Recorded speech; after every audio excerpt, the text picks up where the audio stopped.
Japan, an island surrounded by the endless Pacific Ocean. But here, fish are more than just food. They are a huge part of life. Japan has mastered the art of catching and preparing fish in ways that have amazed the world.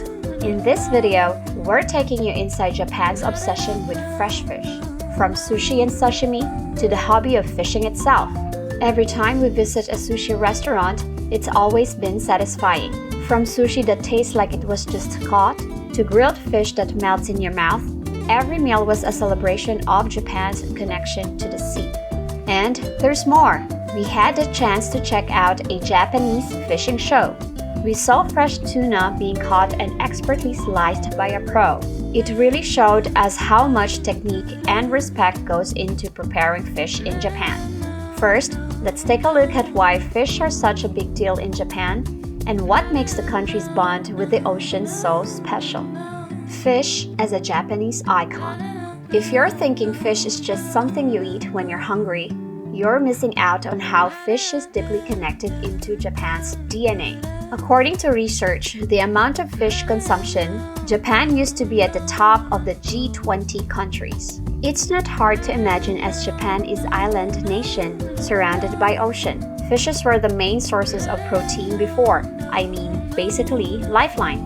Especially in 675, it was banned to eat meats. The reason is being said that Buddhist beliefs spread widely among the common people. Eating meat came to be seen as an act of killing, which was forbidden in Buddhism, leading to the taboo against consuming meats like beef, chicken, and even eggs. But fish remained okay to eat, and that is one of the reasons this culture and tradition of fish eating bloomed in Japan. In the Meiji Restoration around 1871, ban on meat consumption was lifted, and Japan started to be westernized slowly. The eating habit changed as well, but the culture and traditions are still alive.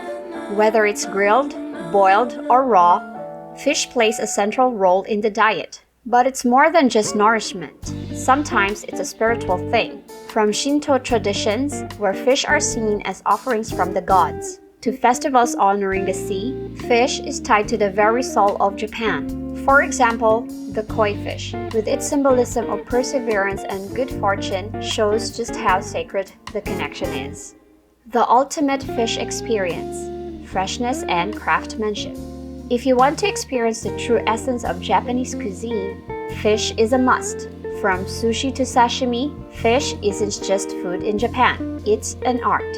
In Japan, from fishermen and chefs and even to the distributors are putting so much effort to keep the fishes as fresh as possible. Here's the technique on how fishermen keep it fresh to the highest standard.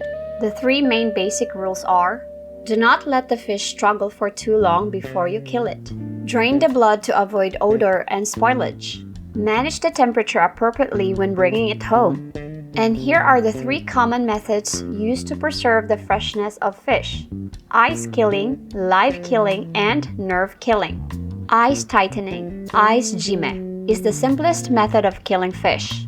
The fish is frozen to death in cold salt water ice, and then brought home while preventing decay. Live killing refers to the general method of killing fish by using a blade to instantly kill the fish and drain the blood. It is also important not to apply ice directly to the flesh after killing. Nerve clamp. In recent years, a method that has been gaining attention is nerve killing. A wire-like device is passed through the nerve bundle at the top of the backbone to destroy the spinal cord, lengthening the time before rigor mortis sets in for the fish. The device is sold at fishing tackle shops, and some boat lodges and offshore fishing ponds offer this service to help customers bring home fresh fish. Depending on the method, the ideal timing for freshness changes. Skilled Japanese chefs have mastered the art of controlling freshness to serve the absolute freshest fish to their customers.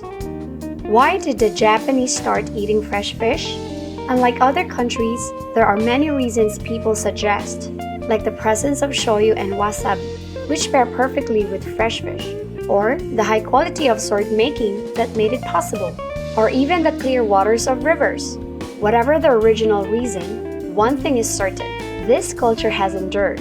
The obsession with hygiene here is on a whole other level, which is why there are so few problems with food poisoning, even though they consume a lot of fresh fish. Sushi is not just fish on a bowl of rice. It's not only about the freshness of the fish and how beautifully it's caught, but there's so much attention to detail in the rice. In fact, it's often said that the shari, the rice for sushi, is even more important than the fish. Sushi chefs choose the best type of rice and vinegar, and the cooking process is meticulous. From the amount of water used to how the rice is cleaned, soaked, steamed, and most importantly, mixed with vinegar, salt, and sugar. The technique to shape the rice into sushi is also crucial. It needs to be tender, and when you eat it, the rice should separate nicely in your mouth. How you eat sushi? It's easy. Pick sushi with either chopsticks or hand. Put the shoyu on the fish, not on the rice. Eat with one bite. Make sure you don't separate fish from the rice and don't cut them. Don't worry too much about how you eat them. People will understand that you're a foreigner trying to blend in. What you should avoid is more about manners. Don't stay too long if you're not eating or drinking much. Keep the noise down. Avoid wearing strong perfume. Just observe how the Japanese behave and follow their lead. Fishing as a hobby, more than just a catch. Let me tell you about fishing as a hobby in Japan. For many Japanese people, it's more than just a hobby. It's almost an obsession. For me, fishing here is the perfect way to escape the chaos of city life and just relax. It's not really about catching fish. It's about enjoying the entire experience, including the beautiful scenery and eating the fish you catch in the best way possible. There are many amazing spots to fish in Japan, as the country is surrounded by beautiful coastlines and covered with clean rivers and lakes. It's easy to see how the country's natural environment has encouraged so many Japanese people to take up fishing. You can tell how much the Japanese love fishing by the numbers.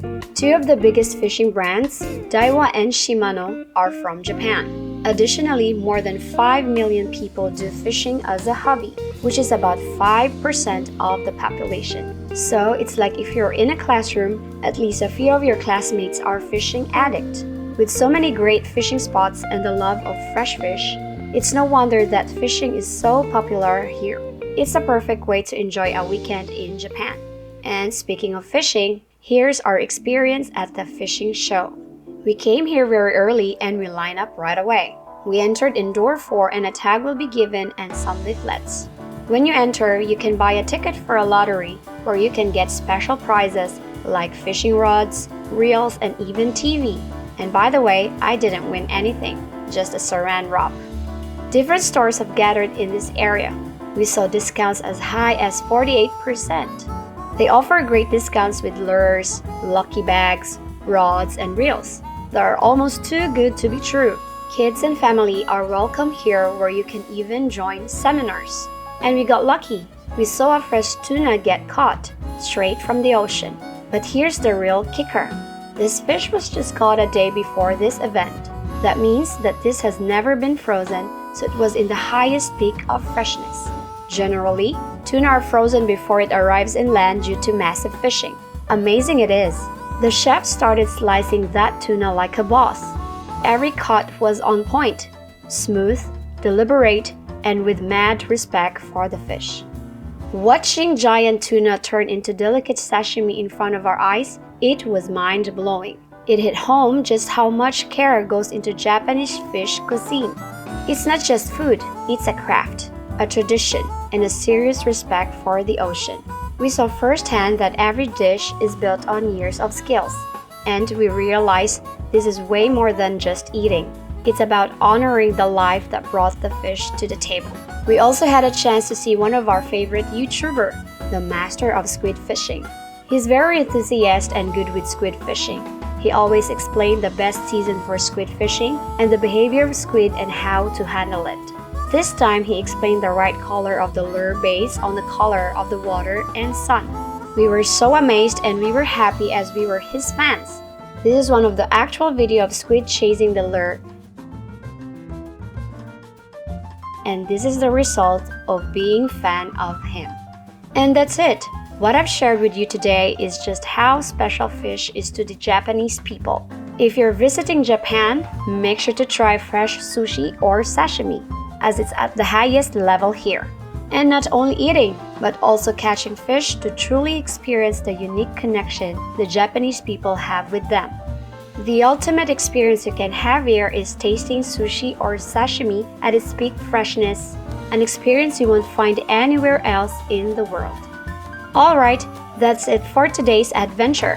And don't forget to hit that subscribe button so that we can explore Japan together.